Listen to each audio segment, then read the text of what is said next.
Hello, dear listeners, and welcome to a new episode of our Letter to Box podcast. Welcome. Today we're embarking on, well, a really fascinating deep dive.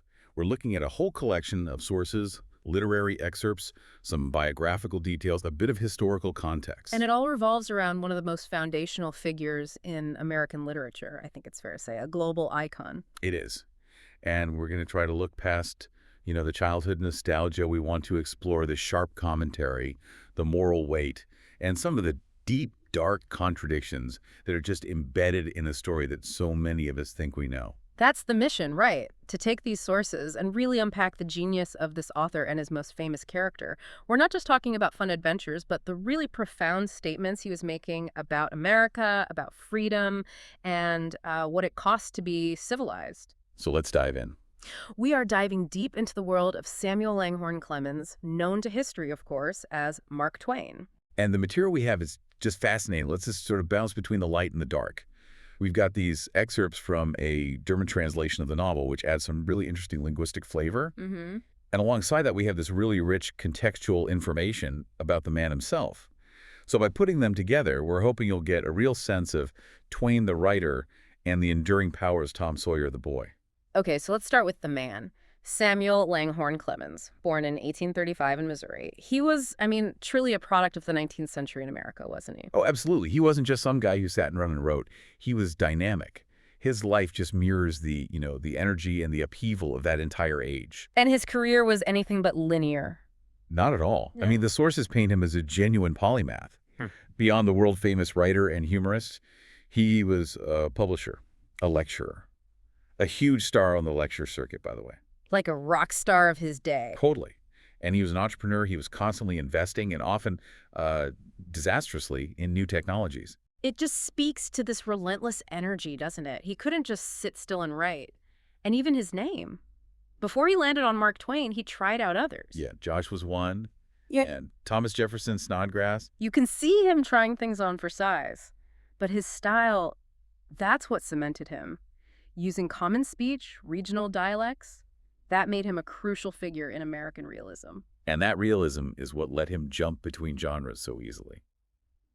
We're focusing on adventure fiction today, but the sources are clear.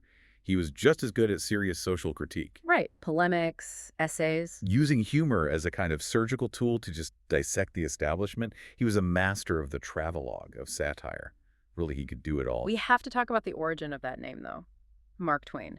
It's so fundamental to who he was and to his greatest setting, the Mississippi River. It really is. He didn't just live near the river. He was a trained master river pilot. That experience was absolutely formative. And the name itself is technical, right? It's not just something he made up. No, not at all. The sources confirm it. It's from navigating the Mississippi. You're constantly measuring the water's depth with a lead line, and the pilot's cry, "Mark Twain," meant the water was 2 fathoms deep. Which is 12 feet. So why was 12 feet so important? That was the magic number. It was the depth you needed for a fully loaded steamboat to pass safely.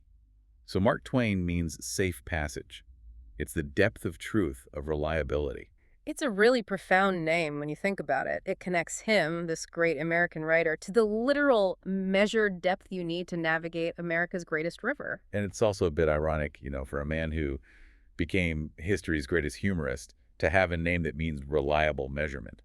Here's where it gets really interesting for me, though. The contradiction in the man. The humorist who created this boy hero of American freedom was also a searing political critic later in his life. A very serious one. The sources really highlight his strong anti-imperialist views, especially about what the U.S. was doing overseas at the turn of the century. At first he was for it, though. He was. He believed America had this kind of moral mission. But his view just shifted violently when he saw the reality of it.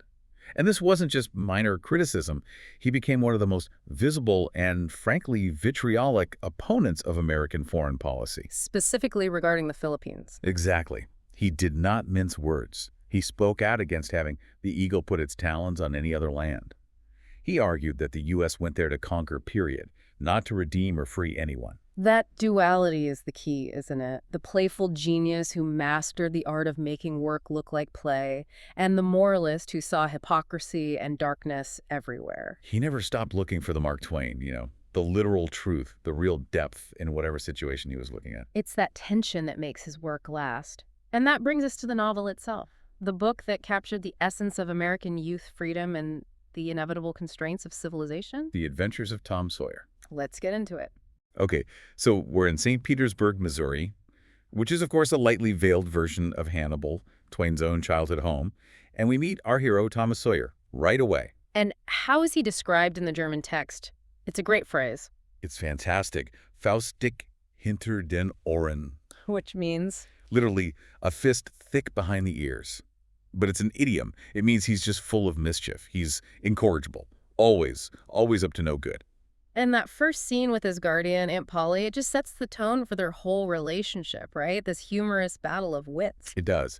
And Twain is already injecting this subtle humor, this commentary. Aunt Polly is looking for Tom, and the description of her glasses, her Staatsbrille. State spectacles. Yes. And the sources are very specific about this. They were nur zur Zier de Diente und nicht etwa zum Gebrauch. Purely for ornament, not for use. Just for show. A symbol of adult vanity. Exactly. Yeah. Twain jokes that she could see better through a couple of stove rings. And the irony is she's wearing these impressive official glasses, And looking right over the top of them, past the boy she's hunting for. proving how useless they are. So she finally catches him near the pantry. And when she calls out, her voice is calibrated for beträchtliche Entfernung. A considerable distance. She means business. She does. And Tom's response, once he's cornered, is just the universal instant denial of every guilty child. Weeks. Nothing. But the real genius here isn't just the sunny exchange. It's the window Twain gives us into Aunt Polly's mind. Her struggle. She basically admits to herself she's outmatched. She does. She said she's nightclug. Never clever enough. Yeah. She knows he comes up with a new trick every single day, and she just can't keep up. She's caught in this impossible emotional bind. On the one hand, she's got her duty, the biblical thing. Right. Wer die Rüt spart, verderbt sein Kind. Spare the rod, spoil the child. That's the societal expectation. That's her job. But on the other hand, She loves him. She says her heart nearly breaks when she has to hit him because he's her dead sister's boy. That internal conflict is everything. It's why she can't ever really be as harsh as she thinks she should be. so she finds another way to punish him. She uses the one thing she knows will actually hurt. Work. The one thing Tom detests wie sonst nix auf der Welt. More than anything else in the world. And not just any work, he has to work on a Saturday afternoon. Which is the sacred time of boyhood freedom. That choice to make it a psychological punishment, a social one, that's what sets up the book's most famous scene. The fence. But before we get there, there's another little moment that shows Tom's cleverness. His petty, mischievous intelligence. He tries to cover up skipping school by pretending he washed his face. His hair is all damp. But his younger half-brother, Sidney, the little tattletale. The perfect foil for Tom. Sid is quiet, compliant, but he is razor sharp. He notices everything. And he points out this microscopic piece of evidence, the thread on Tom's collar. Yes. And Polly had used white thread to sew it on. But Tom, after taking it off for his adventures, sewed it back on with black thread. Sid's observation is just. It's pure fact. It exposes this whole elaborate lie with one tiny detail. And Tom's reaction is immediate and pretty menacing. He promises Sid, "Na, warte, das sollst du mir büßen." Wait, you'll pay for that. Yeah, and it's not just an empty threat. It's a commitment. It's the boy's code of vengeance. It reminds you that Tom is operating in a world with its own rules, its own morality.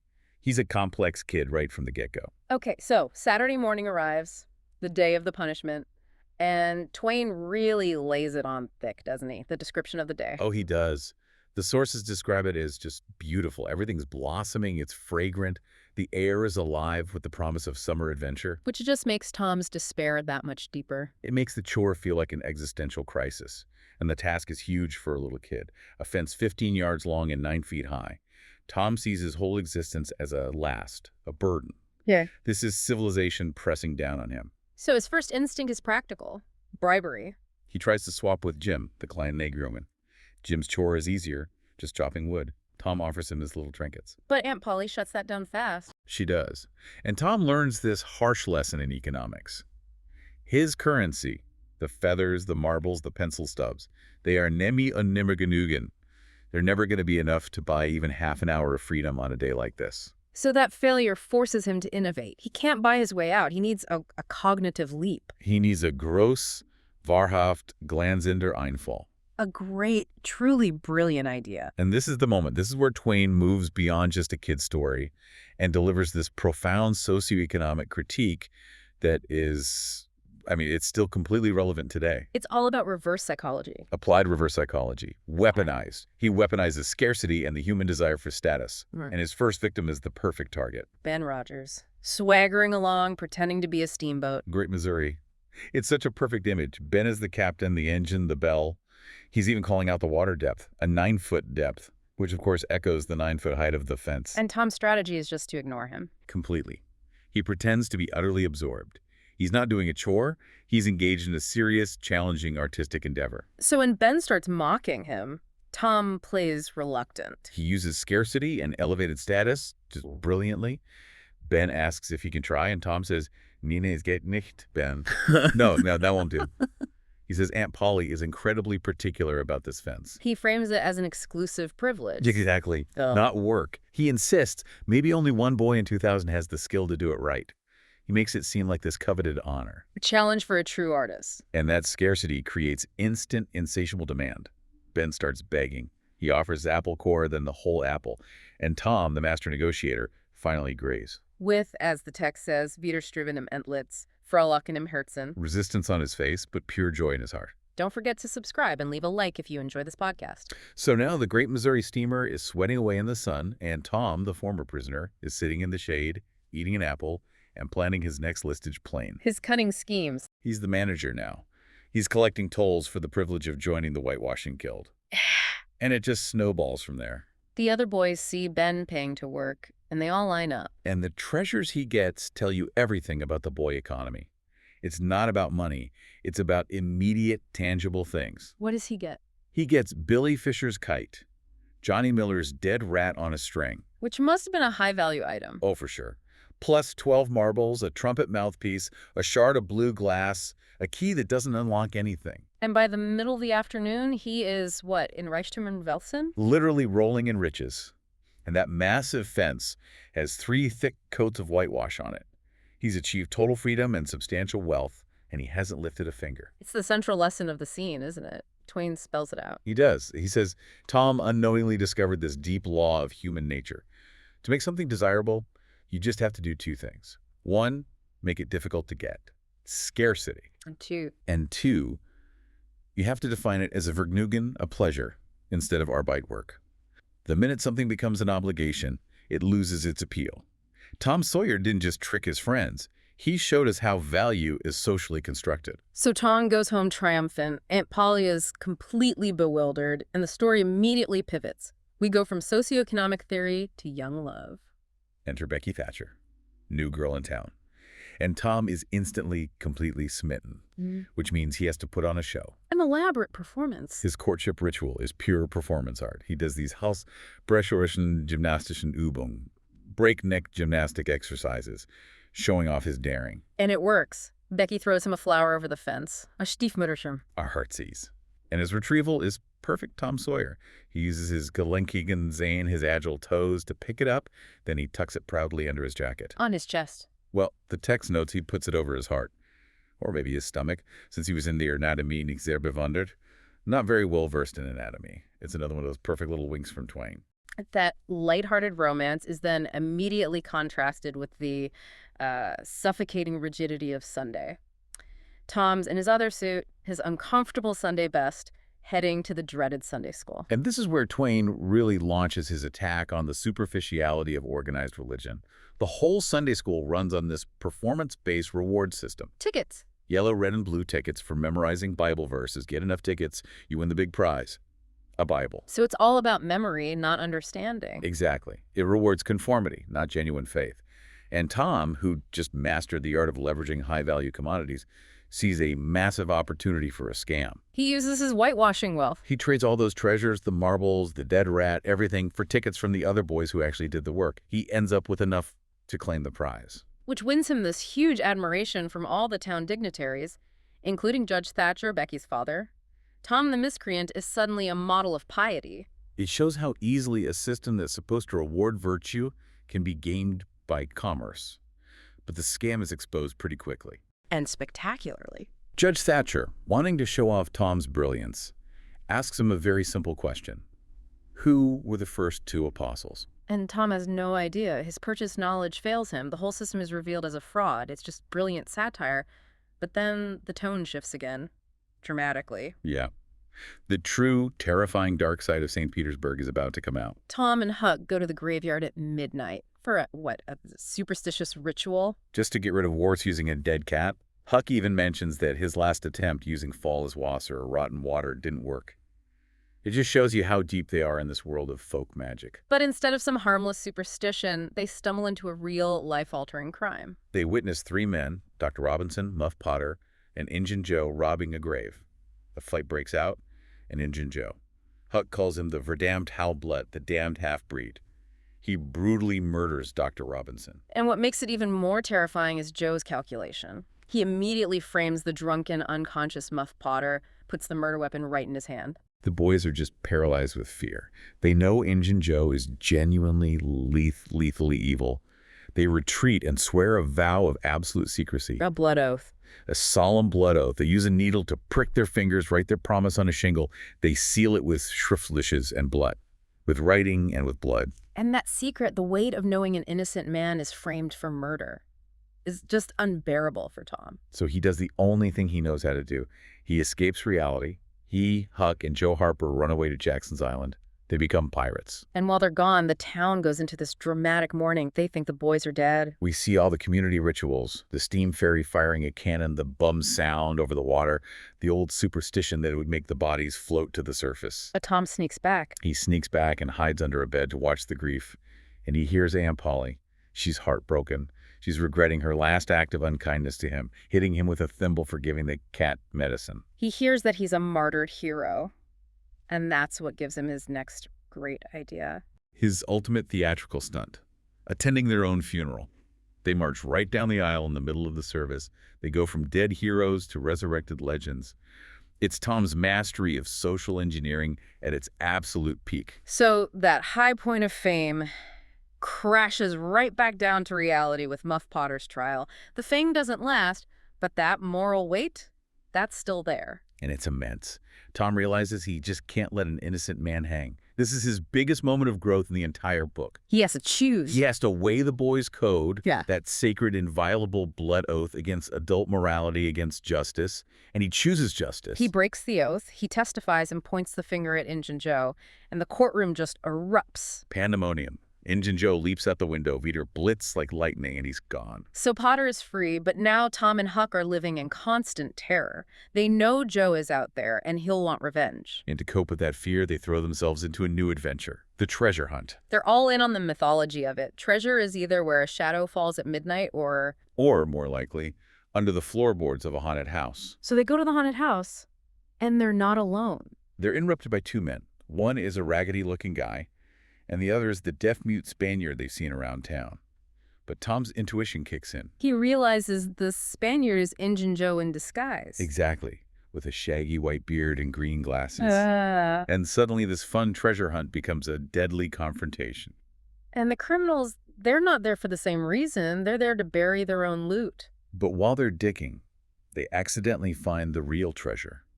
A huge hoard of gold coins hidden under the floor. The original pirate treasure. A lot of money. A fortune. The sources say $12,000, which is like $405,000 today. Life-changing money. And Joe decides they need a new hiding place. Number two. So now the boys aren't just murder witnesses. They know about a fortune, and they're terrified. And while Tom is obsessing over number two, Huck has his own moment of courage. He starts shadowing Injun Joe. And he overhears this chilling plan for revenge against the widow Douglas. Why? Her late husband was the justice of the peace who had Joe publicly whipped for vagrancy. And Joe's revenge is just brutal. He doesn't plan to kill her. He plans to mutilate her face, disfigure her. But Huck acts. He acts immediately. He alerts the Welshman and his sons. There are gunshots. Joe escapes, but the widow is saved. And Huck keeps his secret. He doesn't reveal that the Spaniard was Joe. It's a calculated, brave decision to protect himself. And right after that, we get the biggest physical ordeal. Tom and Becky get lost in the cave. McDougal's cave. Right. They get hopelessly lost in these miles and miles of tunnels. And the description of their terror is just, it's agonizing. They're rationing candle wax. Watching it shrink Erbarmungslos ruthlessly. They're facing starvation. They have to share a piece of wedding cake, a fest cushion that Becky had saved. And then Tom sees him. In the darkness, deep in the earth, Tom gets a glimpse of Injun Joe. The terror is just immense. And crucially, Joe doesn't see Tom. But Tom eventually finds a way out. He does, miles from where they went in. The town celebrates their survival. And Judge Thatcher, trying to be responsible, orders the massive oak door to the cave entrance sealed shut, locked and reinforced. And it's 2 weeks later that Tom has this horrible realization. Injun Joe must have been trapped inside. They go back. They go back, and the posse finds him. He's starved to death right at the entrance. Diet im Trispelt, close to the door crack. A slow, horrific death. He had been trying to get water from a stalactite. Yes, catching the drops in a hollowed-out stone. The book calls it the Becher des Indianer Joe, Indianer Joe's cup. That's a powerful image. It is, Yeah. because Twain forces you to see the contrast. This violent man has this agonizing, slow death, fighting for drops of water that have been falling patiently for thousands of years. It's this moment of harsh, cold, geological time, completely indifferent to human suffering. So with Injun Joe gone, the danger is over. And Tom's mind starts working again. He connects the dots. He realizes the cross mark they saw in the cave, that has to be it. That has to be number 2. They go back in. They follow Tom's old kite string trail, and they find it. The whole treasure. $12,000 in gold. And the scene of the reveal, it's just so dramatic. They literally roll the gold out in the Widow Douglas's parlor. These 2 outcast boys are suddenly local millionaires. The financial impact is stunning. The money's invested for them, and they're guaranteed an income of $1 a day in interest. Which was a lot back then. As much as the preacher earned. They've basically ascended to the top of the social ladder overnight. But with that wealth comes this huge social burden, especially for Huck Finn. The Widow Douglas adopts him, and she's determined to civilize him. And Huck hates every single second of it. His complaints are really the core theme of the book, aren't they? Freedom versus constraint. Absolutely. He rails against everything. Clean clothes, table manners, sleeping in sheets, going to church. The verfluchten stickigen Häusern.